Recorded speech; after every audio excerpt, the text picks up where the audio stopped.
सुप्रभात बच्चों। आप सभी बच्चों का एक बार फिर से आपके अपने चैनल विद्या निकेतन पर बहुत बहुत स्वागत है और मैं हूं सुनीता श्रीवास्तव। बच्चों, चलिए आज हम अपने निबंध श्रृंखला को आगे बढ़ाएंगे और आज का हमारा निबंध है राष्ट्रीय एकता। ये भी एक बहुत ही महत्वपूर्ण निबंध है जो कि आपकी परीक्षाओं में आ सकता है।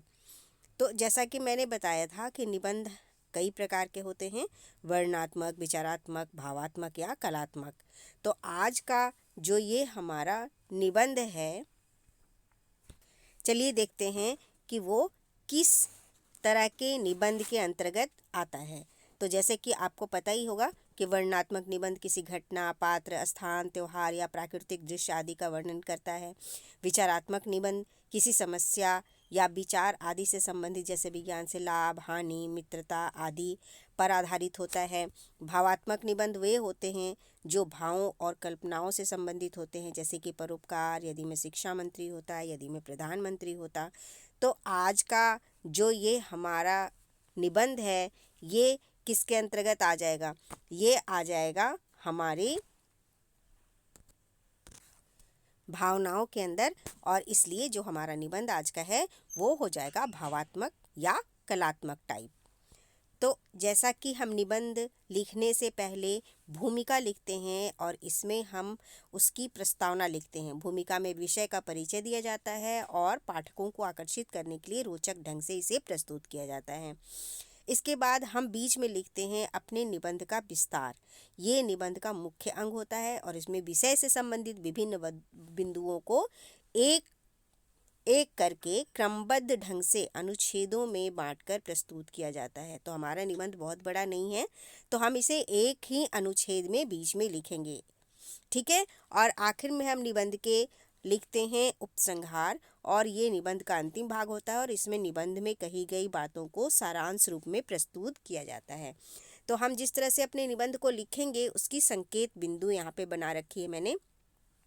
सबसे पहले हम लिखेंगे एकता में बल के बारे में, फिर हम लिखेंगे राष्ट्र के लिए एकता कितनी आवश्यक है और क्यों आवश्यक है, और आखिर में हम निबंध के लिखेंगे एकता के बाधक तत्व, कि हमारी एकता में बाधक तत्व क्या क्या हैं और कौन कौन इसमें अवरोध पैदा करते हैं। तो चलिए हम शुरू करेंगे। सबसे पहले हम लिखेंगे अपने टॉपिक में एकता में बल के बारे में।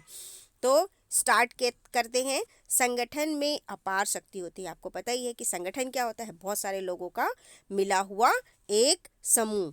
तो संगठन में क्या होती है, बहुत ही अपार शक्ति होती है। एकता के बल पर ही अनेक राष्ट्रों का निर्माण हुआ है। एकता एक महान शक्ति है जिसके बल पर बलवान शत्रु को भी पराजित किया जा सकता है। छोटे छोटे जीव जंतु भी संगठन के बल पर अपने सभी कार्यों को पूर्ण कर लेते हैं। आपने देखे होंगे बहुत सारी चींटियां मिलकर किसी बड़ी चीज़ को भी उठा कर ले जाते हैं।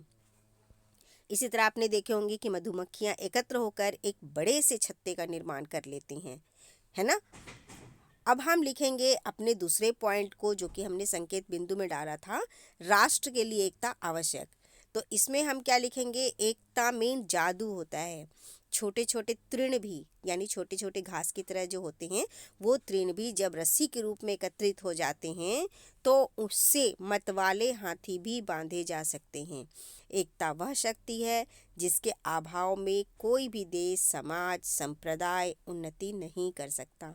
अगर हम एक हैं तभी हम उन्नति की तरफ अग्रसर हो सकते हैं। एकता के अभाव के कारण ही हम लोग सैकड़ों वर्षों तक अंग्रेजों के गुलाम रहे हैं ना। आपको पता होगा ये हमारे देश के विभाजन का मुख्य कारण भी यही था। जब लोगों में एक मत नहीं था, जब लोग एकजुट नहीं थे, तो तभी हमारे देश का क्या हो गया, विभाजन हो गया था।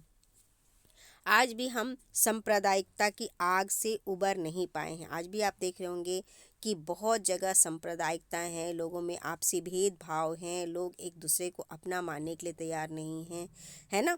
तो इस तरह से जो हमारी राष्ट्रीय एकता है, इसमें क्या है, ये सभी अवरोध पैदा करते हैं। हमें अपनी स्वतंत्रता की रक्षा और प्रगति के लिए राष्ट्रीय एकता पर विशेष ध्यान देना होगा।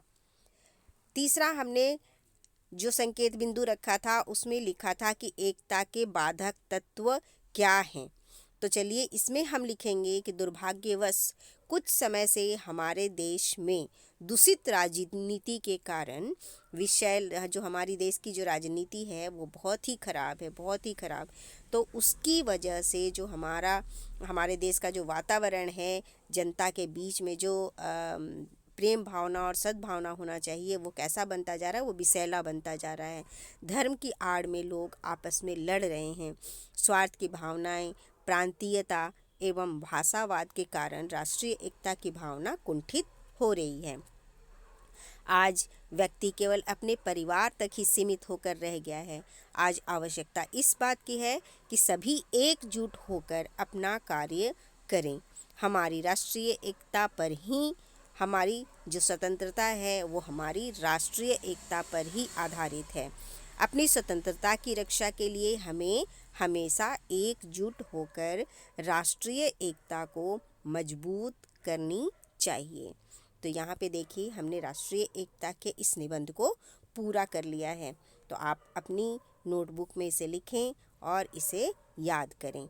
आप अपनी सोच से, अपनी समझ से भी इस निबंध को थोड़ा और आगे बढ़ा सकते हैं।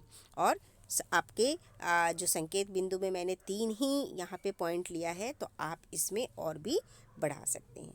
ठीक है, तो इस तरह से आप अपने निबंध को पूरा कीजिए और हम दोबारा मिलते हैं एक नए निबंध के साथ अगले वीडियो में। तब तक आप अपना ध्यान रखें और अपनी पढ़ाई जारी रखें।